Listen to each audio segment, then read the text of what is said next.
पितृपक्ष में ब्राह्मण जो खाता है उसके खाने के बाद जो बचता है उसे यदि कौआ खा ले तो वो सीधा पितरों तक पहुंचता है। परमात्मा क्या कहते हैं, जीवित बाप के लट्ठम लट्ठा हर मुए गंग पोचैया, और जब आया आसोज का महीना कौआ बाप बनैया रे बोड़ी सी दुनिया। आसोज के महीने में अमावस्या से लेकर पूर्णमासी तक उस किसी भी तिथि को मृत्यु होती है तो उस दिन विशेष कार्यक्रम करते हैं, श्राद्ध निकालते हैं और सबसे पहले क्या करते हैं, वो बनाकर भोजन ऊपर रखते हैं और उसी समय कौवे आकर खा जाते हैं। तो वो क्या कहते हैं हमारे धर्मगुरु, देखो भोग लग गए तेरे पिताजी, हो सकता कौआ बन रहे हो। अरे भले आदमियों, गति करान लागे थे, कौआ बना के छोड़ दिया। ये है इनके साधन।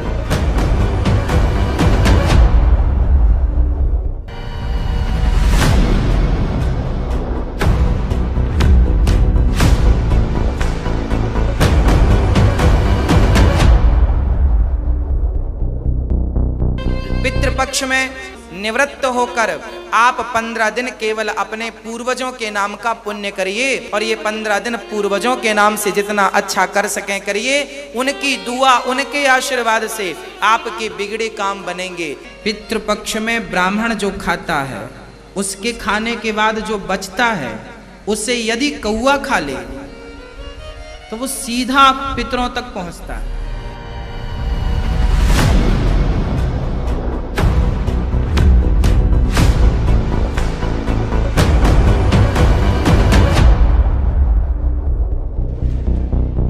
जीवित बाप के लट्ठम लट्ठा और मुए गंग पुचैया, और जब आवे आसुज का महीना और वो कौआ बाप बनैया रे बोड़ी सी दुनिया। सतगुरु बिन कैसे सरिया। जैसे जीवित बाप के साथ तो खेचा तानी रखे नकम्मी आत्मा है, और मरने के बाद फिर उसकी गति के लिए चलेंगे कहाँ से। देखो पुण्यात्माओं, ये हमारे धर्म गुरु कहाँ से गति कराने लगते हैं मृत्यु के उपरांत। पहले तो यूं कहेंगे इसी अस्थि उठाओ और गंगा में प्रवाह कराओ, इसकी गति हो जाएगी। अच्छा क्या करते हैं, एक व्यक्ति नाम ना लिया कर ले हुआ था, उसकी पत्नी ने नाम ले रखा था। वैसे उसका अपनी पत्नी को मना नहीं करता था, ज्ञान से बहुत कुछ परिचित भी था, लेकिन उसके सामने एक बात आती कि मेरा पिताजी की मृत्यु होगी और मैं यदि गंगा में अस्थि नहीं डालकर आया तो फिर मेरी आत्मा नहीं मानेगी, तो मैं इसलिए नाम नहीं लूं। एक दिन वो बता रही थी उसकी पत्नी कि मेरे तायसरे की मृत्यु होगी, यानी उसके ताऊ की, और वो लेकर गए उसकी अस्थियों को गंगा घाट पे। वहां बैठे वो पांडे और वहां इन्होंने अपने अक्षेत्र बांट रखे हैं कि ये मेरे क्षेत्र का, ये मेरे क्षेत्र का। जाते ही पूछ लेते कहाँ से आए जी, वो बता दिया जी ऐसे ऐसे सोनीपत से आए। अच्छा आज तुम हमारे हो, वो पकड़ ले गए। तो वहां जाकर उसने देखा, खोल कर पिछला सारा इतिहास बता देते हैं। तो क्या बोले वे न बोले, यजमान इब कद बहुत जन्म आए रे तेरा गजब भैयो। अब उन्होंने कह रही थी कि वो बतावा था उसका पति कि मेरा माथा ठंडक्या कि दुश्मन तेनों बाट देखा हम रोज मरा। इन्हों क्या इब कद बहुत जन्म आए गति करान।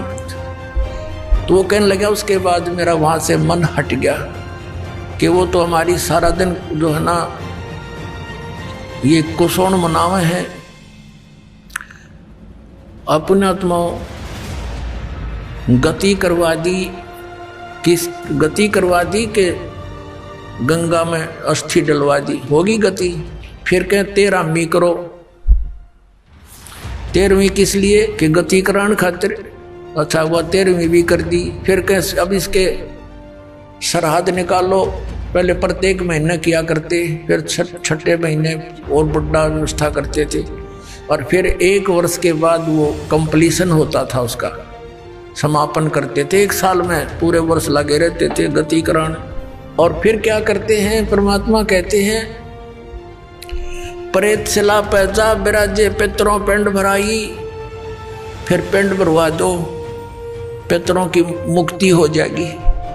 परमात्मा क्या कहते हैं, जीवित बाप के लट्ठम लट्ठा हर मुए गंग पुचैया, और जब आया आसोज का महीना कौआ बाप बनैया रे बोली सी दुनिया। अब फिर आगे श्राद्ध के समय आसोज का महीना, तो जिस तिथि को कोई घर का सदस्य मृत्यु को प्राप्त होता है तो हमारे धर्म गुरु वो तिथि नोट कर लेते हैं। आसोज के महीने में अमावस्या से लेकर पूर्णमासी तक उस किसी भी तिथि को मृत्यु होती है तो उस दिन विशेष कार्यक्रम करते हैं, श्राद्ध निकालते हैं। और सबसे पहले क्या करते हैं, वो बनाकर भोजन ऊपर रखते हैं छत पे, और उसी समय कौवे आकर खा जाते हैं। तो वो क्या कहते हैं हमारे धर्मगुरु, देखो भोग लग गए तेरे पिताजी, हो सकता कौआ बन रहे हो। अरे भले आदमियों, गति कराने लगे थे, कौआ बना के छोड़ दिया। ये है इनके साधन। अब परमात्मा कहते हैं प्रेत शिला पैजा विराजे पितरों पिंड भराई, और बहुत श्राद्ध खान को आए काग बने कलमाई। आगे क्या बताते हैं, जय सतगुरु की संगत करते सकल कर्म कट जाई, अमरपुरी पर आसन होते जहां धूप ना छाई। अब क्या बताते हैं, जय सतगुरु की संगत करते सतगुरु मिल जाते तो ये सारे कर्मों तो पीछा छूट जाता, ना श्राद्ध निकालने, ना भूत बनना, ना कौवे और पशु की योनियों में जाना। और फिर क्या होता, अमरपुरी पर, अमरपुरी जिस स्थान का कभी नाश ना हो, सतलोक सनातन परम धाम की प्राप्ति हो जा, जब सतगुरु मिल जा तो ये झंझट मिट जा सारे। और ये हमारे गुरुजी धर्म गुरु ने कहा श्राद्ध तो अवश्य निकालना चाहिए। इन्हें तो हमारे कर्म बिगड़वाने का ठेका ले रखा था। पुण्यात्माओं, पवित्र हिंदू धर्म के जो सदग्रंथ हैं, पवित्र चारों वेद और पवित्र श्रीमद् भगवद गीता, और पांचवा वेद जो परमात्मा कबीर जी की वाणी जो उनके मुख कमल से बोला गया, उसमें कंप्लीट ज्ञान है, सभी सदग्रंथों का सारांश है। वो तो इनके हाथ नहीं लगा, क्योंकि उन्होंने इन संस्कृत के ज्ञाताओं ने वो तो रिजेक्ट कर रखा था। कबीर साहब की वाणी तो एक अशिक्षित की वाणी है, इस करके वो हमारे पास, हमारे तक नहीं आने दिया। तो इनमें जो पुराण है, ये पुराण क्या चीज है, ये चारों वेद, उन चारों वेदों का सारांश श्रीमद् भगवत गीता। लेकिन श्रीमद् भगवत गीता में कुछ अटकल युद्ध कराने के लिए इस काल भगवान ने लगाई है, वो अलग से दिखाई देती है। और जो वेदों से मेल खाता वो गीता जी का ज्ञान खरा है, बिल्कुल सत्य है, क्योंकि वो वेद ज्ञान गॉड गिवन है, परमात्मा का दिया हुआ है। तो हमने परमात्मा के आदेश का पालन करना है।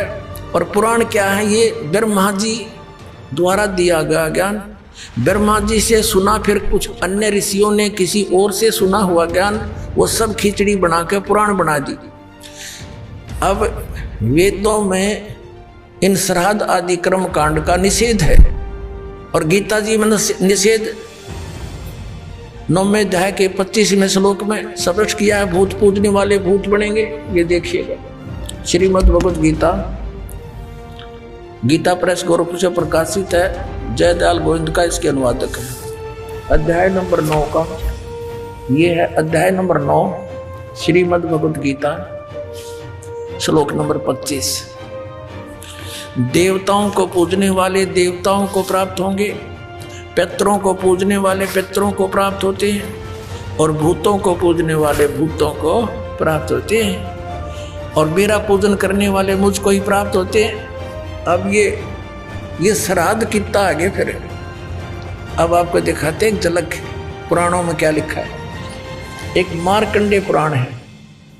एक रुचि नाम के ब्राह्मण थे, ऋषि, और उसने वेदों को समझा पढ़ा, ये ज्ञानी आत्मा थे कि मनुष्य जीवन केवल मोक्ष प्राप्ति के लिए प्राप्त होता है।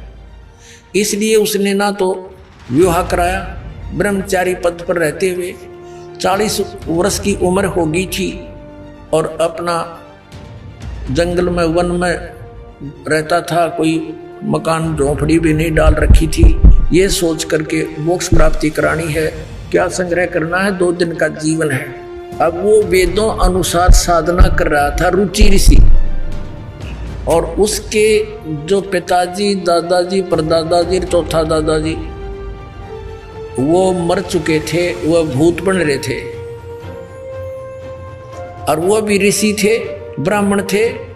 उनने भी ये कर्म कांड करे और करवाए थे, तो भूता बनेंगे वह। तो वो चारों दिखाई दिए और कहा, बेटा तूने विवाह क्यों नहीं करवाया?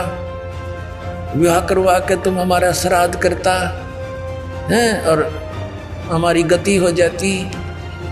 अब रुचि कहने लगा कि पितामहो, वेद में तो ये मना कर रखा है, ये श्राद्ध श्रुद्ध निकालना, ये कर्म कांड करना, ये तो मूर्खों का मार्ग है। और वो पितर भी कहते हैं, बेटा है तो ऐसा ही, इसमें कोई संदेह नहीं, मिथ्या नहीं है, सच्चाई है। लेकिन हमारा क्या होगा? एक तुम बाढ़ में जाओ, थारा क्या होगा?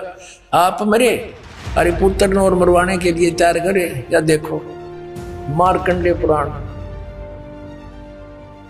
ये गीता प्रेस गोरखपुर से प्रकाशित है। गीता प्रेस गोरखपुर से प्रकाशित है। ये गीता प्रेस गोरखपुर से प्रकाशित है। 242 पृष्ठ पे संक्षिप्त मार्कंडेय पुराण, रोचे मुनि की उत्पत्ति कथा। मार्कंडेय जी कहते हैं कि ब्राह्मण, पूर्व काल की बात है, प्रजापति रुचि ममता और अहंकार से रहित इस पृथ्वी पर विचरते थे। उन्हें किसी से भय नहीं था, वे बहुत कम सोते थे। उन्होंने न तो अग्नि की स्थापना की थी, न अपने लिए घर ही बना रखा था। वे एक बार भोजन करते और बिना आश्रम के ही रहते थे। उन्हें सब प्रकार की आसक्तियों से रहित एवं मुनिवर्ती में देख उनके पितरों ने उनसे कहा, ये देखिए चारों आगे भूत बन रहे, ये देखो, ये रुचि ऋषि है, ये इनके पहले बने हुए वो पंडित जी सारे भूत पूज का भूत बन गए।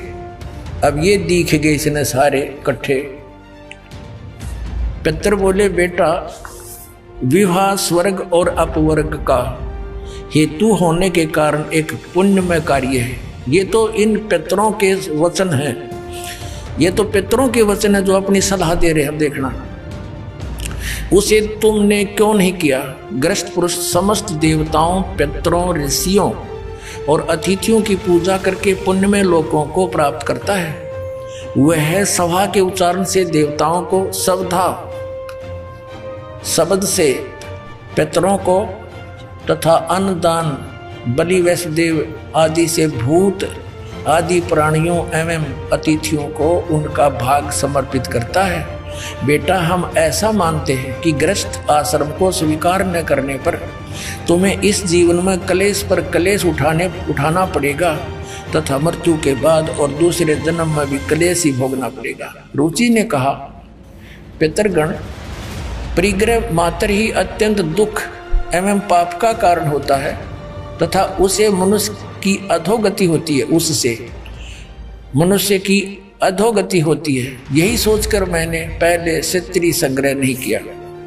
अब यहां देखो, पितर बोले, बेटा जितेंद्रिय होकर आत्मा का प्रक्षालन करना उचित है, किंतु तुम जिस मार्ग पर चल रहे हो वह मोक्ष मार्ग है। बता, इसने तो घटिया मान रहे मोक्ष मार्ग ने कि तुम जो कर्म कर रहे हो जिस मार्ग पर चले तो मोक्ष मार्ग है। अरे हम बतावांगे पितृवृंद का मार्ग। देखिए, रुचि ने पूछा, पितामहो, वेद में कर्म मार्ग को अविद्या कहा गया है। जो तुम सलाह दे रहे हो वो कर्म कांड, श्राद्ध श्रुद्ध निकालना, पितृ पूजना, वो तो मूर्खों की विद्या, अविद्या का है, मूर्खों का सलाह कही है। फिर क्यों आप लोग मुझे उस मार्ग में लगाते हैं? पितर भी कहते हैं, पितर बोले यह सत्य है कि कर्म को अविद्या ही कहा गया है, इसमें तनिक भी मिथ्या नहीं। फिर थारा सिर बच गया, फिर क्या रह गया बता भाई। ये हमारे पुराणों में लिखा है। अब इस बात को पितर भी मानते हैं। आप जो साधना करें तो मोक्ष मार्ग है, और आप फिर उसको सलाह दे रहे हैं भूत पूज, श्राद्ध निकाल, ब्याह करवा, और यो नरक मार्ग है। और आप भी मानते हैं कि आप जो मार्ग अपना रहे हो तो मोक्ष मार्ग है। और रुचि कहता है वेद के अंदर तो इसको अविद्या मूर्खों की साधना बताई है, तो पितर भूत पूजना, श्राद्ध निकालना, और पितर स्वीकार भी कर रहे हैं, कहा ऐसा ही है, इसमें कोई मिथ्या नहीं। फिर ये बकवाद गढ़ रखी, अग्रम ऐसा कर ले, पितर ऐसा कर देते हैं, पितर पुत्र दे देते हैं, टट्टू दे देते हैं, आपा भूखे मरे बतावे, मूर्ख बना रखा है।